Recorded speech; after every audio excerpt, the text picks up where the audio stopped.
உணவே மருந்து, மருந்தே உணவு என்ற பழமொழிக்கு ஏற்ப நாம் அன்றாடம் பயன்படுத்தும் உணவு வகைகளில் இடம்பெறும் பொருட்களின் உள்ள மகத்துவத்தை பற்றியும் அதில் அடங்கியிருக்கும் மூலிகைகள் குறித்து விவரிக்க வருகிறது இப்பகுதி. நலம் தரும் மூலிகை.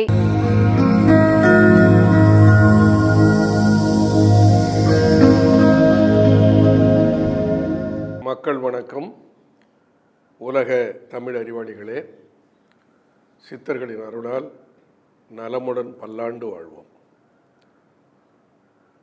மக்கள் தொலைக்காட்சியில் புத்தம்புது காலை என்கின்ற தொடர் நிகழ்ச்சியிலே நோயின்றி 120 வயது சித்தர் ரகசியம் என்கின்ற தலைப்பை ஒட்டி சித்தர் இலக்கியத்திலே சொல்லப்பட்டிருக்கிற கருத்துக்களை பார்த்து கொண்டிருக்கிறோம். நான் மீண்டும் இந்த இடத்திலே வலியுறுத்தி சொல்லுவது என்னுடைய கருத்துக்கள் அல்ல, ஆனால் நான் நம்புகிறேன், நான் பின்பற்றுகிறேன், நான் கடைபிடித்து கொண்டிருக்கிற கருத்துக்கள். நான் சொல்லுவதை உங்களை பரீட்சித்து பார்க்க சொல்லுகிறேன். சொல்லாமல் இவையெல்லாம் உங்களுக்கு தெரியாமல் போய்விட்டதே என்று யாரும் சொல்லக்கூடாது என்பதற்காக சித்தர்கள் இந்த வாய்ப்பை எனக்கு பணித்திருக்கிறார்கள் என்று நான் நம்புகிறேன். ஆகையினால தெரிந்து கொள்ளுங்கள். கடைபிடிப்பவர்கள் கடைபிடிக்கட்டும். நேரமில்லை என்பவர்கள் இதற்கு நேரம் இல்லைன்னா இந்த உலகத்தில் தங்குவதற்கு அதிக நேரம் இருக்காது. அதான் விஷயம், வேறு ஒன்றும் இல்லை.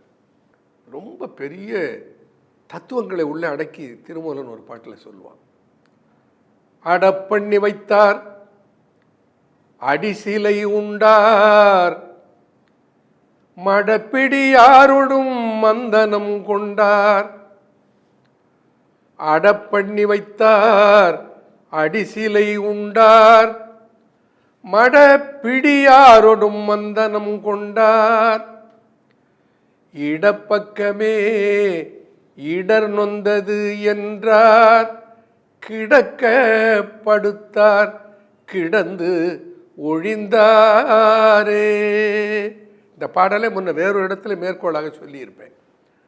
இந்த இடத்துல இது சொல்வதற்கு காரணம், இரைப்பையினுடைய இயக்கத்துக்கு குருதி தேவைப்படுகிறது. அந்த குருதி இருதயத்திலிருந்து வருகிறது. அந்த குருதி இரைப்பைக்கு போவதற்கு பதிலாக இடம் மாறி மடமாற்றம் அடைந்தால் மரணத்தில் கொண்டு போய் சேர்க்கும் என்ற தத்துவத்தை கண்டுபிடித்து உலகுக்கு 4000 ஆண்டுகளுக்கு முன்னால் சொன்னவர்கள் சித்தர்கள். திருமணமான புதுசு மனைவி பிரியமாக நல்ல அருமையான உணவு சமைத்திருந்தார். அந்த உணவுக்கு பெயர் அடை. அடை எண்ணெய் சேர்த்து செய்யப்பட்ட உணவு, அடப்பலகாரம். அதையே அடிசில், அடிசில்னா உணவு, அடையே உணவாக சாப்பிட்டான். அடப்பண்ணி வைத்தார், அடிசிலை உண்டார். அடிசில்னா உணவு, அந்த உணவை சாப்பிட்டார். நன்றாக ருசியாக இருக்கிறது என்று அவன் விரும்பி சாப்பிடுவதை பார்த்து மனையால் இன்னொரு பீஸ் வைத்தான், கூட இன்னொரு துண்டு வைத்தான். நல்லா இருக்கிறது என்று சொல்லிட்டா போகிறோம். இப்போ கூட வீட்டில் என்ன பண்ணுவார்கள், இன்னொரு கப்பு கூட வச்சுருவாங்க. அது பெண்களுடைய இயல்பு. அது நன்றாக இருக்கிறதோ இல்லையோ, திருமணமான புதிதில்லையே அவள் எதை கொடுத்தாலும் இவனுக்கு நல்லா இருக்கும், சாப்பிட்றான். எவ்வளவு சாப்பிட்டான்? வயிறினுடைய கொள்ளளவுக்கு மேலே சாப்பிட்டான். அடப்பண்ணி வைத்தான், அடிசிலை உண்டான். நல்ல ருசியான சுகமான உணவை நிறைய சாப்பிட்ட உடனே அவனுக்குள்ளே ஒரு கிளர்ச்சி வந்தது. தன்னுடைய மனையாளோடு சேர வேண்டும் என்ற ஒரு உந்துதல் வந்தது. அவளும் இடம் கொடுத்தால் இவனும் சேர்ந்தான். இதனுடைய விளைவு என்ன? மடப்பிடியாரோடு மந்தனம் கொண்டார். மந்தனம் என்றால் சேர்க்கை. இந்த மடப்பிடியாரோடு மந்தனம் கொண்டார், மனைவியோடு மந்தனம் கொண்டான். எப்போ? உணவு சாப்பிட்ட உடனே. இடப்பக்கமே இடர் நொந்தது என்றார். இடப்பக்கமாக, நெஞ்சினுடைய இடது பக்கமாக கொஞ்சம், இடர்னா சிறிதளவு, இடப்பக்கமே இடர் நொந்தது என்றார். கிடக்கப்படுத்தார், கிடந்து ஒழிந்தாரே. கிடக்கப்படுத்தார். எதுக்கு படுத்தாரா?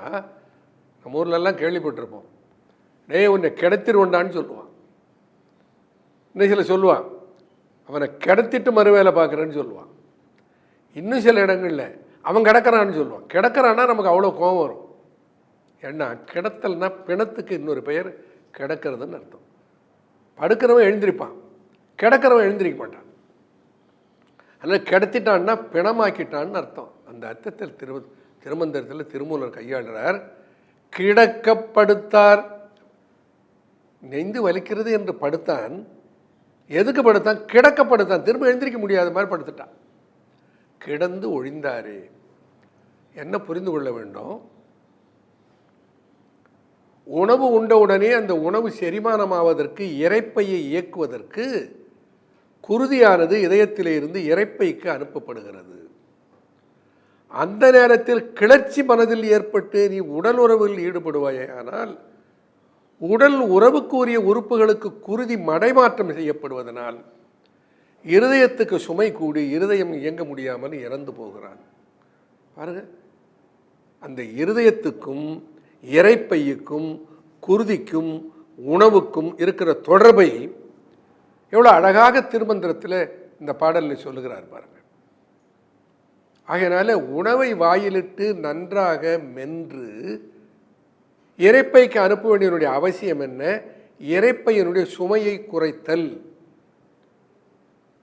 அப்போ எளிதிலே அது செரிமானமாகத்தக்கதாக மாற்றி அதை இரைப்பைக்கு அனுப்ப வேண்டும்.